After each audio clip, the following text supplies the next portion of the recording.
Hey everybody, welcome back to Kaz's Korner. Yes, Adam Kaznick here, your host, on another episode, special edition for Dollars and Cents. Today we are getting into what I would like to refer to as the defense of our financial situation, protecting our finances, our investments, our family, our loved ones, anything that you care about. This is what we're going to discuss and some ideas and ways to protect against it. But I first want to start with a little personal story just to kind of set the stage for today's episode. When my son was born a couple of years ago, one of the first things, believe it or not, that I did was I took a look at how much life insurance I had and how much disability insurance that I had.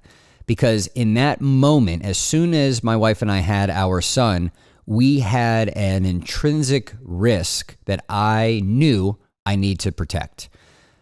My ability to earn income, my ability to get up tomorrow morning and breathe and be alive was now immediately much more essential for myself, my wife, and now my new son.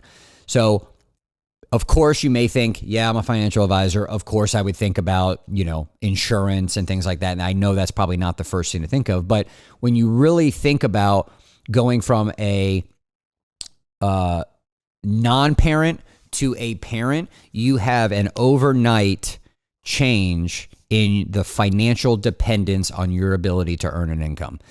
And what I have known for being in this industry for, a decade and a half at the time is that an employer is not going to provide all the proper amount of life insurance, and maybe, depending on where your income is, even the disability coverage that they're providing and paying you through your salary. They're not going to give you as much as you really need, from the conversation I've had, to be able to continue the lifestyle that most people would want if they were not here tomorrow.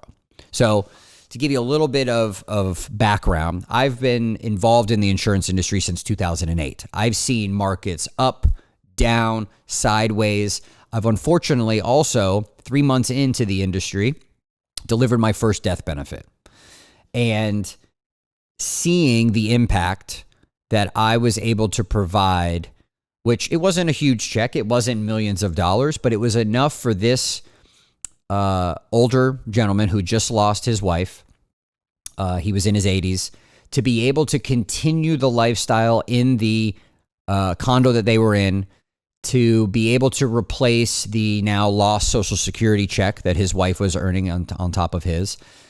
As well as also just for him to not worry about the financial aspect of, I got to pay the bill for the flowers and the funeral home and everything else. The fact that the life insurance was able to do that and allow him to focus on mourning his wife of over 50 years, that was very impactful for me to see the effect that I was able to provide on the back end. Most people focus on the front end, the buying the insurance, the paying the premiums. It's the back end that I actually really appreciated about this industry.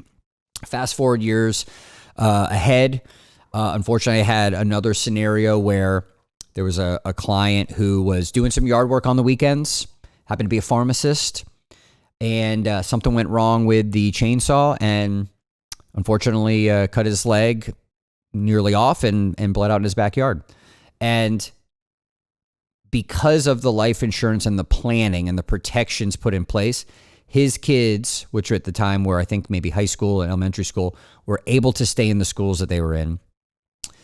His wife was able to continue to provide for the kids and be at home and obviously be their sole caregiver going forward, but also their rock to make sure that they had just lost a parent, they had just lost their father. They needed, of course, their mother to be with them whenever they needed to, and money and the finances should not have been an obstacle. And again, it's another example of where life insurance has come into play, and with the proper amount can provide for that peace of mind. So then we as human beings can focus on the things that are really the most important, especially during that time of need. So today's episode is going to be a little bit heavier than maybe some of the other ones, but it's really geared to try to help challenge yourself, maybe even challenge your thinking to evaluate, have I done the proper amount of protection planning Do I have a proper defense in place for this world that is constantly throwing unknowns and unfortunate situations at us, whether it is getting sick or injured, like you may have seen my post or comment before of me stepping on a stingray, or it could be a premature disability that's not allowing you to go to work and earn that same amount of income for an extended period of time, maybe permanently, or it could be a premature death. These are the big types of things that affect families, unfortunately, all across this country, but all across the world. And there are things that you can utilize, like insurance, like extra savings, or just having the forethought of, if this happens, what do I want to have happen? And then getting into what are the tools that I can utilize to position myself and my family in a place that will provide for that outcome. So we're going to dive into it with some of the big ones that most people are probably going to be familiar with. The first thing that we're going to take a look at is health insurance. Okay, there's a lot of politics and discussion and different feelings and emotion, but when it comes to health insurance, it falls into the same category of why insurance was created in the first place. And this is something I want you to take with you.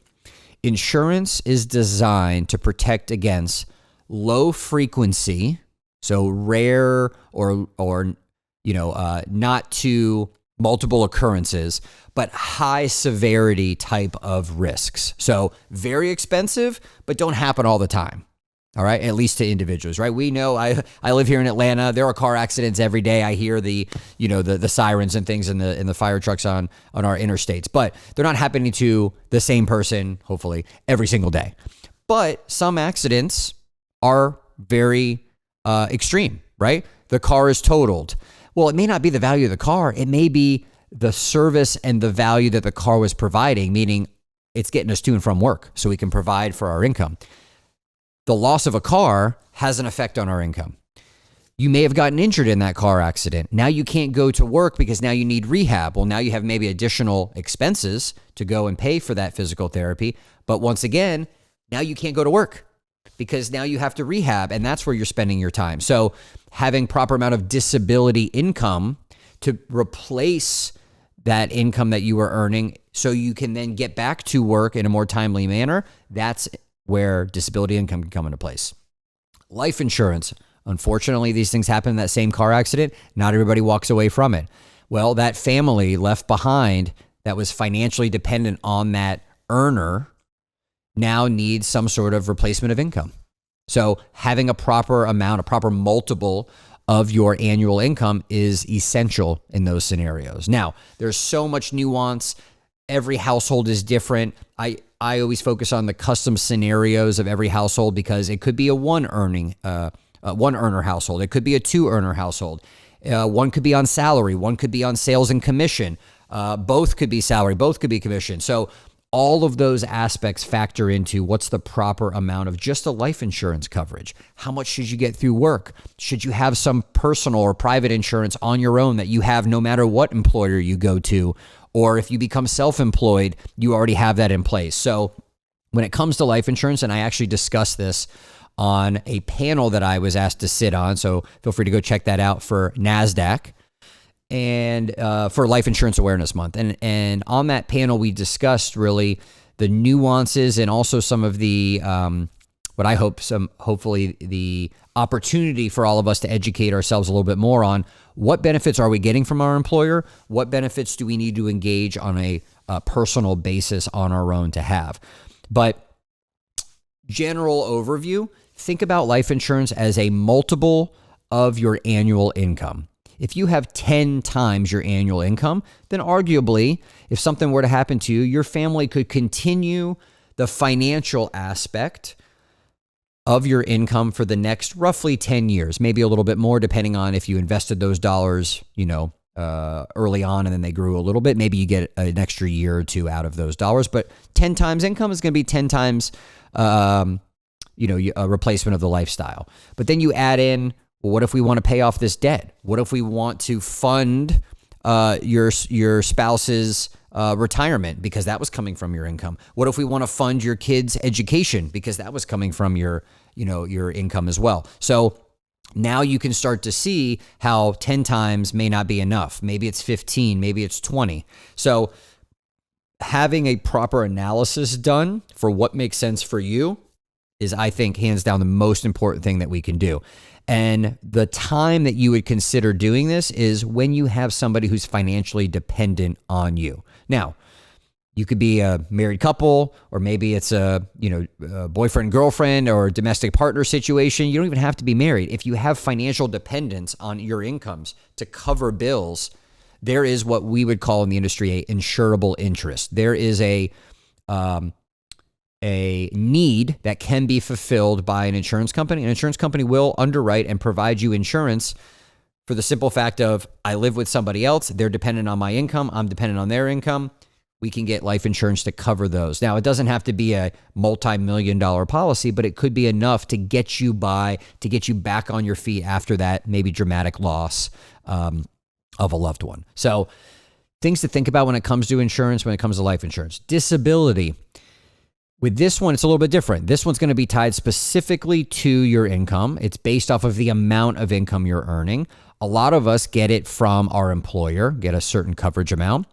But this is not going to be an arbitrary amount. There are some limits to how much disability income coverage you can have. So if you're making, I'm making up a number, $100,000 a year, then you probably can only get coverage for around about $70,000 a year. And the reason why is because there's no insurance company that wants to give you the same benefit that you were getting prior to the injury or illness, because then what's your motivation to go back to work, right? So they want to give you enough to continue by. They don't want to have you left off with 5, 6, 10 steps behind where you were before, but you're not ever going to get that true income replacement as if you're making the same amount of money coming in from your disability benefit as you were when you were earning it, right? So it's always going to be a little bit less. Generally, 70% is a good cap. So if you're thinking about that and you're maybe a high earner, I would say is 150,000, maybe a little bit more. Once you start earning more than that a year, it's very important to take a look at the details of your benefits through work, because a lot of general group benefits are going to cap out at roughly that $150,000 mark. It may be able to pay you $10,000 a month, get you about $120,000 a year maybe. But once you start earning more than that, that cap is going to be at $120,000 a month, or excuse me, a year. So if $10,000 a month is getting lower and lower away from what you actually are bringing in, that's maybe a time where you'd want to go supplement and get a personal or a private policy on your own, working with an agent to shop around, find the proper insurance company to protect you based off of your occupation, because it's based off of what kind of work do you do. And then you want to find the best insurance company that protects other people that do what you do. And they are very well-versed in the risks that are on a social media marketing expert or a financial advisor or a doctor or a dentist. You want to go find a carrier, and a properly licensed agent can help shop those carriers and find the proper coverage for you to get the proper amount of benefit, as well as a policy that's designed specifically for you and your occupation. So that's the disability income. We talked about life insurance. We talked about health insurance as well, right? We want to make sure that we have those coverages in place, or we at least have a game plan. If you're not going to use insurance to cover this low frequency, high severity risk, well, then you would want to do something if that event occurred, right? You would want to have some money set aside. You can self-insure. You can put a fund aside and have cash available, but now, what are you going to do with that cash? Are you going to invest it to make sure that it's there? How aggressively are you going to invest it to keep up with inflation? Because we all know things are not getting any cheaper. 10 years from now, this cup of coffee is probably not going to be any cheaper. So I'm going to need to plan ahead for what are things going to cost in the future for my family if something were to happen to me. So again, think about your insurances as a good defense. If you're a sports fan like I am, we all know that most sports out there, you need to play defense as well as offense. And if you're a football fan, special teams too, we'll get into that. That's more of the estate planning and getting your attorneys and CPAs on board too. But from a financial standpoint, you'll want to have a good defense as well as a good offense.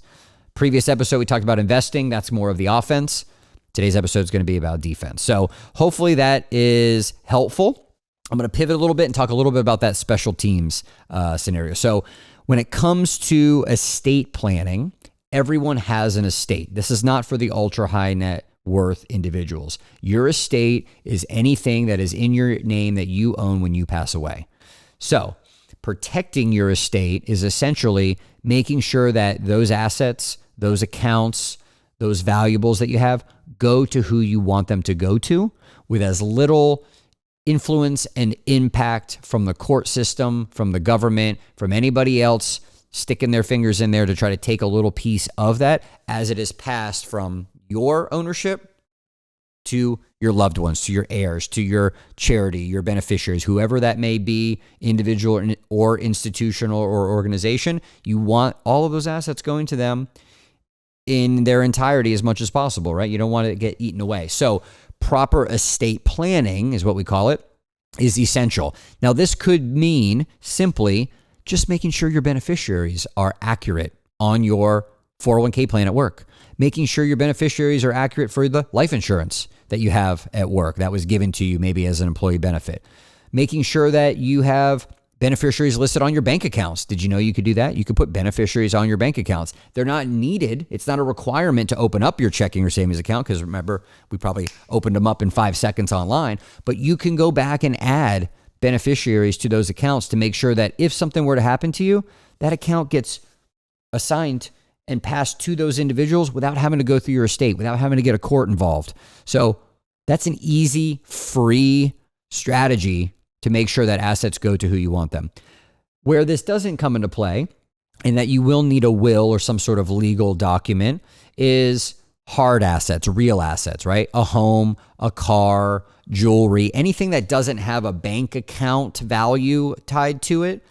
You're not going to be able to have a beneficiary listed, right? You can't go and say, I want this to go to my wife and I'm going to just stick a sticky note on there too, right? That's not official. So you want to think about what assets can I add a beneficiary arrangement and what assets do I need to include and specifically mention in a will for that distribution. Now, anything that is going to go through a will is going to go through probate, which is for in most cases, public records. So you want to keep that in mind if you're a very private person. And there's also little nuances and things to work with attorneys on to make sure that assets and how they're passed are private. But this is kind of what you maybe see on the news that people talk about of, oh, we don't know what these assets are, this ultra high net wealth person. And it's because they use certain entities and legal instruments to try to keep those items private because they know the probate court in every state is public record. So whatever your motivation is, part of it probably is also just the efficiency of passing assets to your loved ones and who you want them to go to, and proper estate planning can do that. Other things to keep in mind when it comes to estate planning before we wrap up. Beneficiary arrangements supersede your will. So that life insurance policy you have through work and you have your spouse listed or you have that old girlfriend listed or maybe the ex, listed. I've seen all of these things happen. It doesn't matter what's in your will. That policy will follow what is on their documents. So unless no one is listed or unless the person you listed is already dead when you pass away, then those assets are going to be given to those individuals if they're still living. If they are not, then it will go into your estate and then it becomes part of your estate and probate process. But again, now you're giving up some sort of value to the court system. You're definitely putting some delays in there of getting those assets over to who they eventually want to be. And you're also giving up control because you're not here anymore. So the state is going to determine how those assets are passed, and every state has their own laws of how they distribute assets and to whom. So you may not like the state of Georgia or Washington or Texas's division of property. And for instance, I'll give you an example. Sometimes some states will say anything that you own, half of it goes to a surviving spouse and the other half gets evenly divided amongst all living children. Okay, well, children that are just yours, children that are stepchildren and your own biological children, what's that definition? Every state's a little bit different, a little bit nuanced. And I don't know about you, but I don't want to dig through the records and figure out what the current state law says and what it can change and everything else. So proper estate planning, get your documents set up the way that you want them to, engage with an attorney, or believe it or not, engage with a financial advisor like myself who I use some technology that can help you get those basic documents set up. It's not a replacement for an attorney. It's not a replacement for a very detailed will or trust, but it's a good starting point because 70 to 80% of people that I speak to, not even work with, not even my clients, just speak to, don't have the simple, what I would call the big four estate planning documents in place: a will, a medical directive, a power of attorney, and a living trust. These are what I think are four essential documents that everybody should have if they have assets and they have loved ones that they want to make sure those assets get to in a efficient, whether time efficient or tax efficient manner. So think about these things. Hopefully this episode helps you kind of think about more of the defensive side. What can we do to protect these assets that we're spending so much time growing? We want to make sure that we're spending a little bit of time also thinking about protecting those assets too. So make it a great day today. Thank you for sticking with me on this episode. Look forward to seeing you on the next one.